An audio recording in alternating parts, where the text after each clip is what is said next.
Hola mis amigos, muy buenos días, ¿cómo están todos ustedes? Aquí estamos hoy jueves 25 de enero, ya 25 de enero, el mes se está yendo viento en popa. Los días se van rápido, mis amigos, hermanos, familia, tenemos que aprovechar porque los días se están acortando cada vez. Yo no sé usted, pero yo veo que los días están más cortos, cada día dura menos y para mí no sé si es por la edad o usted eh, que esté intuyendo acerca de esto, pero la verdad es que yo no puedo decir de otra manera que los días se están yendo muy, muy rápido. Hoy jueves 25 de enero vamos a dar la lectura de la meditación de esta mañana. No sin antes, mis amigos, como siempre, como todos los días, recordarle que tienen que suscribirse, que ayuden a que la obra siga creciendo, a que el programa siga creciendo, a que el programa de Creciendo Juntos siga avanzando. Nos quedamos estancados, ahí no hemos avanzado en la cuestión de todos aquellos que no se han suscrito. Por favor, suscríbanse, denle like y compartan, muy importante que compartan y denle like, manita arriba.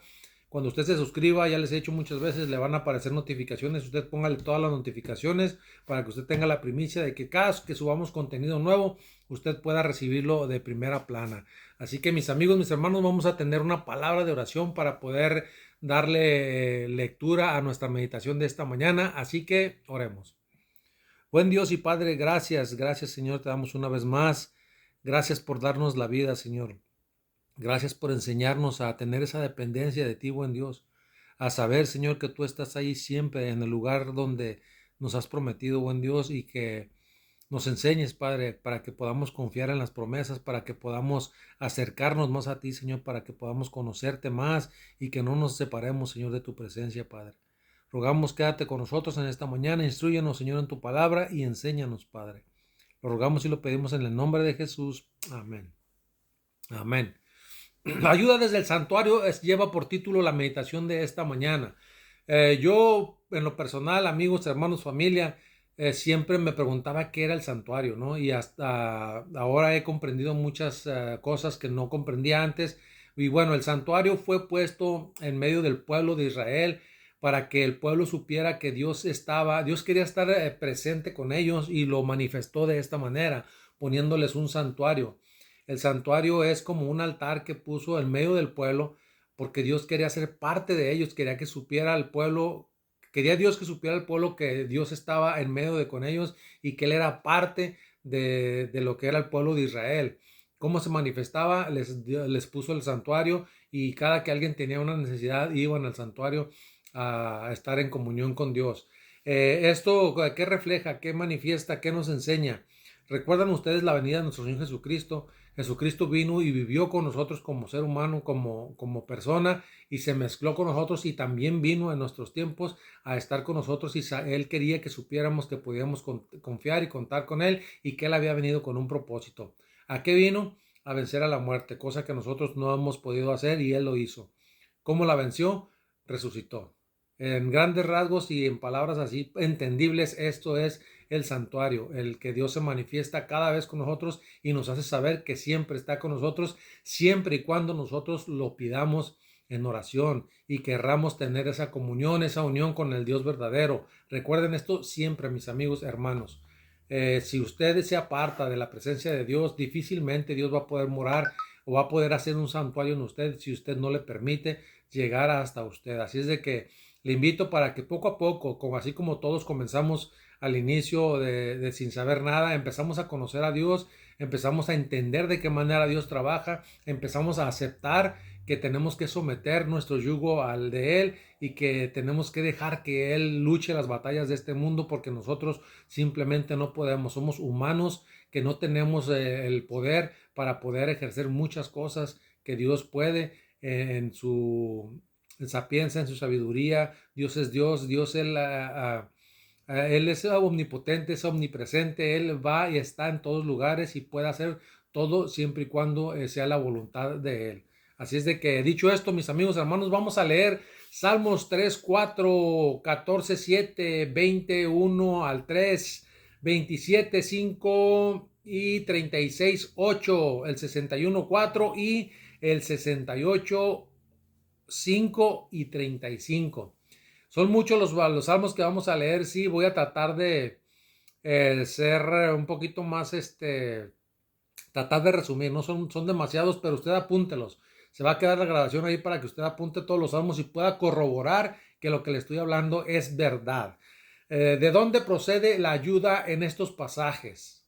Yo le mencioné ahorita a grandes rasgos lo que vamos a estudiar, lo que tratemos de entender y vamos a poder meditar en todo lo que vamos a leer de los salmos. Dice el Salmo 3:4: con mi voz clamé a Jehová y él me respondió desde el monte santo. Dice el Salmo 14:7: oh, que de Sión saliera la salvación de Israel, cuando Jehová hiciere volver a los cautivos de su pueblo, se gozará Jacob y se alegrará Israel. Salmos 21:3: Jehová te oiga en el día del conflicto. El nombre de Dios de Jacob te defienda. Te envía ayuda desde el santuario y desde Sión te sostenga. Haga memoria de tus ofrendas y acepte tu holocausto. Salmos 27:5: ¿por qué él me esconderá en su tabernáculo en el día del mal? Me ocultará en lo reservado de su morada, sobre una roca me pondrá en lo alto. ¿Por qué? Porque él me pondrá, dice, él me esconderá en el tabernáculo, él me sostiene, él en el día de mis aflicciones, el día que venga el enemigo a quererme a atacar, él va a poner su escudo y va a protegerme. Eso es lo que nos quiere decir aquí. Salmo 36:8: será completamente saciados de la grosura de tu casa, y tú lo observarás del torrente de sus delicias. Perdón. Salmos 61:4 dice: yo habitaré en el tabernáculo para siempre. El tabernáculo, ya les expliqué cómo es, era un lugar donde siempre Dios quería que supiéramos que podíamos encontrarle ahí. Dice: yo habitaré en el tabernáculo para siempre, y hasta ahorita sigue habitando en ese tabernáculo. Estaré seguro bajo la cubierta de tus alas. Salmos 68:5 y 35 dice: Padre de huérfanos y defensor de viudas es Dios en su santa morada.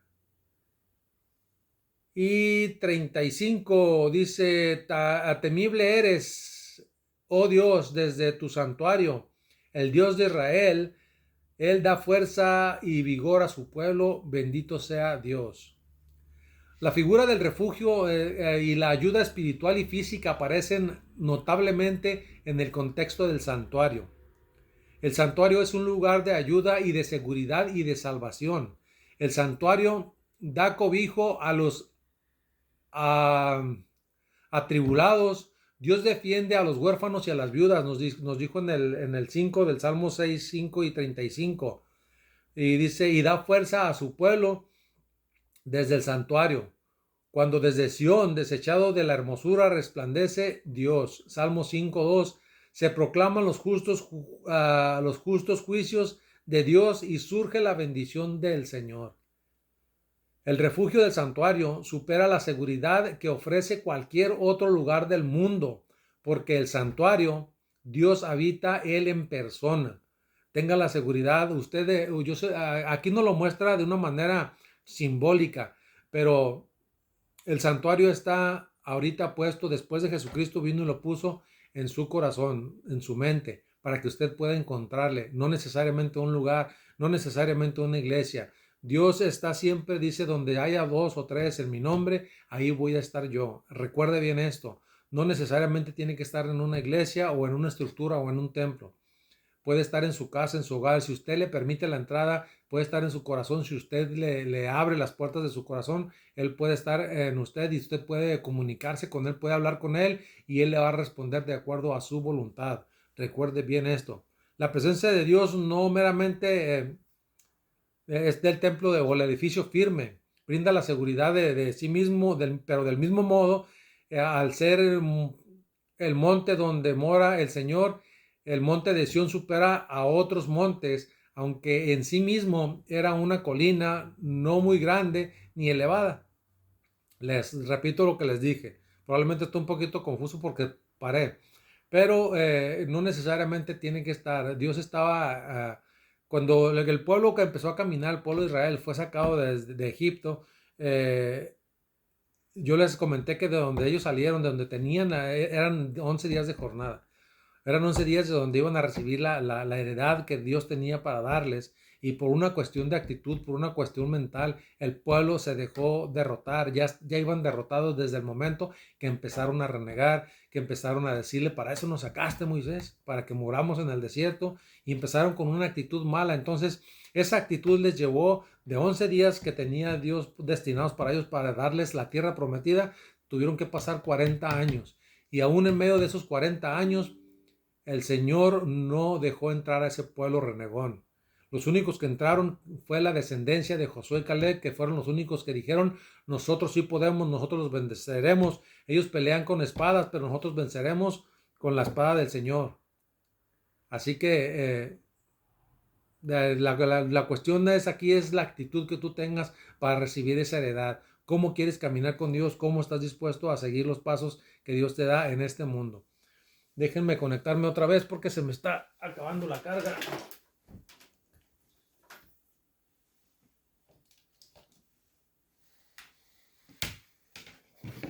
Que tengo una hija que me descarga mi computadora. Bien, ya está conectada. Ok, dice: el refugio es el santuario, supera la seguridad. Vamos a leer otra vez porque estuvo un poquito confuso porque paré. Dice: el refugio en el santuario supera la seguridad que ofrece cualquier otro lugar del mundo, porque en el santuario Dios habita en persona. La presencia de Dios, y no meramente el templo como edificio firme, brinda la seguridad. Del mismo modo, al ser un monte donde mora el Señor, el monte Sión supera a otros montes, aunque en sí mismo era una colina no muy grande ni elevada. La cita la podemos encontrar en Salmos 6, 68, 15 y Isaías 2, 2. ¿Por qué no tenemos un sumo sacerdote que no pueda compadecerse de nuestras debilidades, sino uno que fue tentado en todo según nuestra semejanza? Recuerden que Jesucristo vino a ser ese lugar donde nosotros podemos depositar, donde podemos ir a platicar. Recuerden esto siempre. Jesús vino a simbolizar ese lugar, el santuario, que en el tiempo de Israel no estaba la presencia de Dios físicamente como hombre, sino que puso un altar para que supieran que Dios habitaba entre ellos y tuvieran la seguridad que Dios iba a protegerles. En nuestros tiempos vino Jesucristo, rompió con todo eso y vino a postrarse Él en persona, en carne, vino para mostrarse tal y como Él era y darnos el cómo deberíamos de vivir y de aceptar la presencia de Dios. Dice: ¿por qué no tenemos un sumo sacerdote que no pueda compadecerse de nuestras debilidades, sino uno que fue tentado en todo según nuestra semejanza, pero sin pecado? Acerquémonos pues confiablemente al trono de la gracia para alcanzar misericordia y hallar gracia para un oportuno socorro. La pregunta aquí es: ¿en qué se parecen estos versículos a los que describe el salmista acerca del santuario? Ya se los expliqué a grandes rasgos, pero ahorita les voy a dar otra breve explicación más concisa. La santidad del santuario de Dios lleva al salmista a reconocer que toda la humanidad es pecadora y completamente indigna en el favor de Dios, y afirma que la liberación se basa únicamente en la felicidad y la gracia de Dios. No hay en nosotros nada que nos dé algún mérito delante de Dios. Únicamente cuando las personas mantienen una correcta relación con Dios mediante el arrepentimiento y la aceptación de su gracia y su perdón, pueden invocar la garantía divina de liberación. El servicio del santuario representa la salvación que encuentras en Jesús. ¿Cómo vas a tener esa seguridad? Te lo he dicho a lo largo de este ministerio. Mientras tú no tengas esa relación estrecha con Dios, mientras tú no confíes en que Él va a proveer, cuando tú le pides algo y tomas iniciativa propia y quieres resolver tú algo que ya le pediste a Él, es cuando Dios, de alguna manera, te lo voy a poner así, Él se aparta porque tú ya no le dejaste. Tú te arrodillas, oras y le pides por tu bendición que quieres recibir o por tu pecado, por lo que sea. Pero la tendencia del ser humano siempre es orar, pedir y levantarse de donde esté uno de rodillas pidiendo y empiezas a actuar, a hacer lo que ya pediste a Dios para que Él obre en tu favor. No lo hagas, deja que los tiempos de Dios son perfectos. Un ejemplo, yo he estado orando por una situación donde mi trabajo es muy delicado en la cuestión del clima y para mí estos tiempos son malos y son 6 meses de clima feo. Y yo he estado orando a Dios para que Dios me dé la luz, la lucidez para poder entender por qué me tiene aquí, cuál es su plan, qué es lo que Él quiere de mí aquí en este lugar donde he estado batallando en la cuestión de mi trabajo, ¿no? De lo que yo hago. Ahí les voy a recordar un poquito, yo tengo un taller de carrocería y pintura, hago pintura automotriz el clima aquí me afecta mucho porque hace mucho, demasiado frío, los climas son muy extremos y eso representa un riesgo de aplicaciones, de secado, de muchas situaciones que probablemente así a grandes rasgos les pongo. He estado orando por esa situación, entonces yo le pido a Dios que me dé los medios para poderme mover y ahorita yo he recibido algunas respuestas de lo que Él quiere que yo haga. Yo le he pedido que me deje saber si estoy listo para poder y compartir en otros lugares su palabra y Él me ha respondido de una manera como ustedes no tienen idea.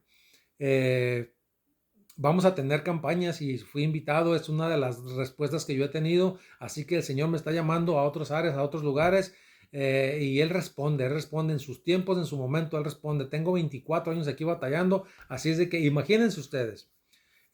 Bueno, vamos a darles una explicación más extensa de lo que acabamos de leer. Dice, el templo de Dios está abierto en el cielo e inunda su umbral en la gloria de Dios destinada a toda iglesia que ame a Dios y guarde sus mandamientos.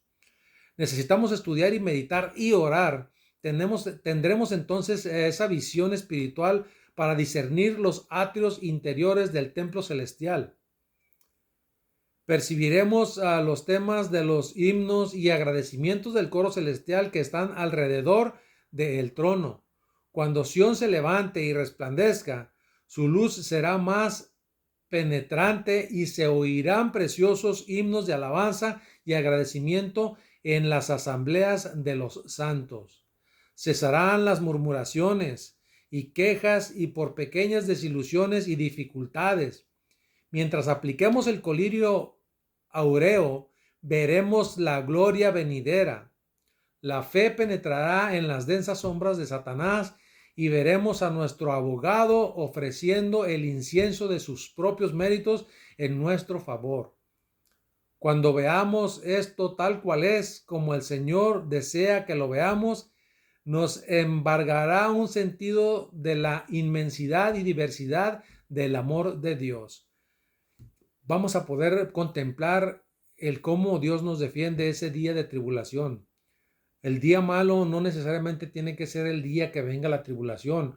El día malo es las dificultades que estamos pasando, que está pasando usted, las dificultades, las carencias que estamos teniendo, las deficiencias, las decadencias de nuestros seres queridos, los que se han ido al descanso, los problemas que tenemos de falta de trabajo, el que mi hijo, mi hija salió de la iglesia, las preocupaciones que nos agobian en este momento.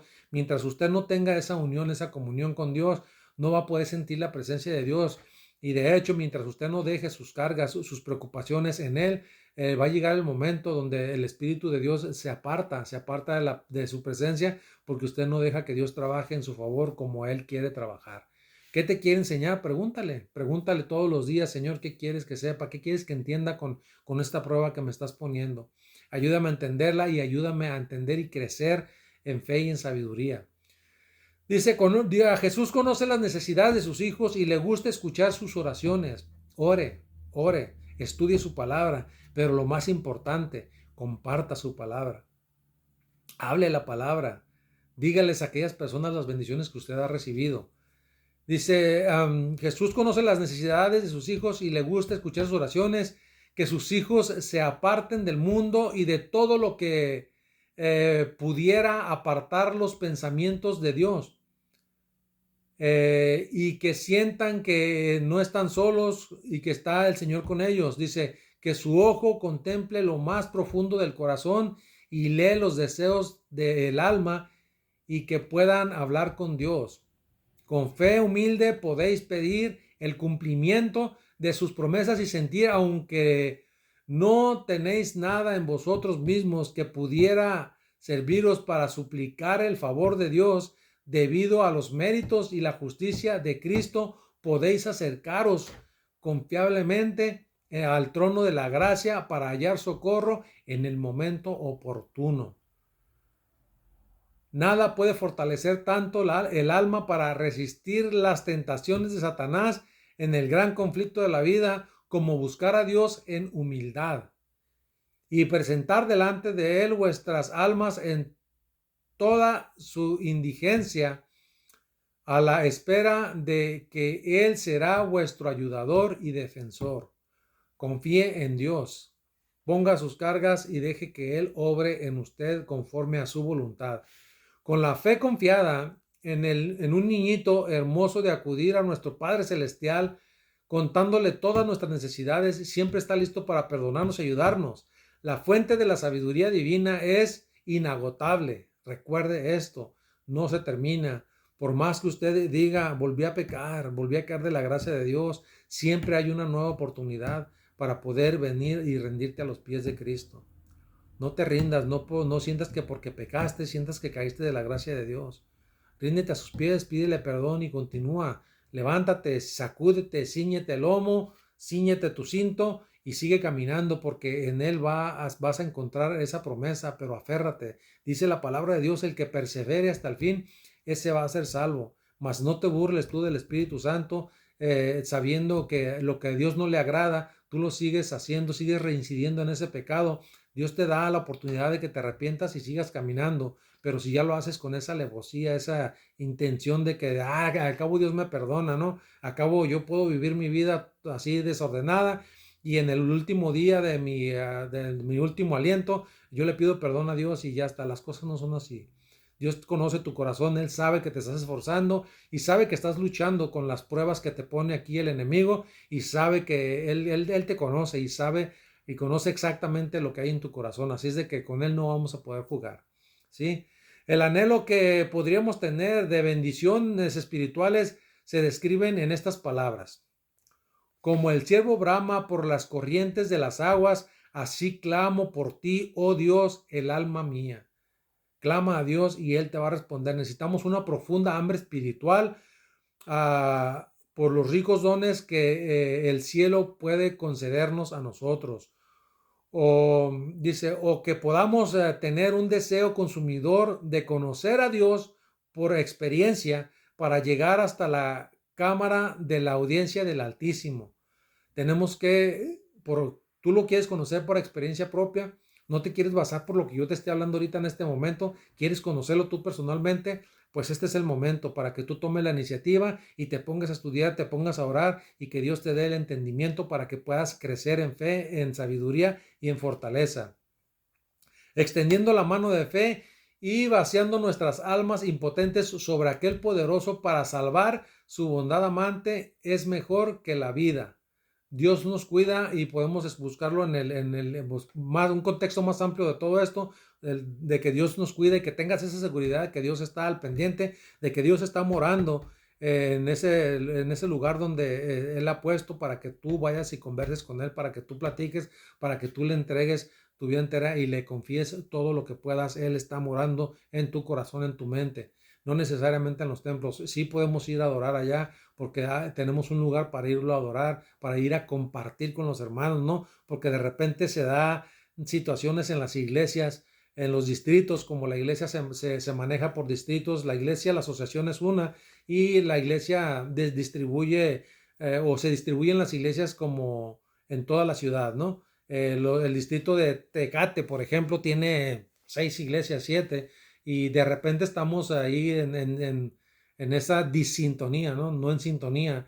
Estamos en conflicto por situaciones, pasa en las iglesias, y no estamos exentos nosotros como la iglesia adventista. A veces los de la iglesia central no se quieren juntar con las de la Colosio, o los de la Colosio no se quieren juntar con los del Encinal, o los de el Encinal con Rumorosa, y así sucesivamente. Esto es normal que suceda cuando tú no entregas tu corazón, cuando tú no tienes una comunión con Dios y la iglesia no está depositando en ese tabernáculo, en ese lugar, en el centro para que Dios habite en el corazón de la iglesia. Pero lo principal es que lo pongas primero en tu corazón para que Él pueda ejercer y tú puedas compartir y puedas irradiar, no sé cómo se dice, irradiar o irradiar todo lo que Dios te da para que puedas compartir y puedas contagiar a los demás con esa chispita, esa bracita, ¿no? Que pueda aprender a los que estén en tu entorno, a tu alrededor. Mis amigos, mis hermanos, les dejo la meditación de esta mañana. Espero que sea de mucha bendición. Medítenla y esperamos mañana. Mañana ya es viernes. Vamos a culminar con la temática de reflexiones de esta semana. Así es de que mi nombre es Arturo Sánchez. Mis amigos, como siempre les recuerdo, nos vemos mañana en la meditación. Chao, chao.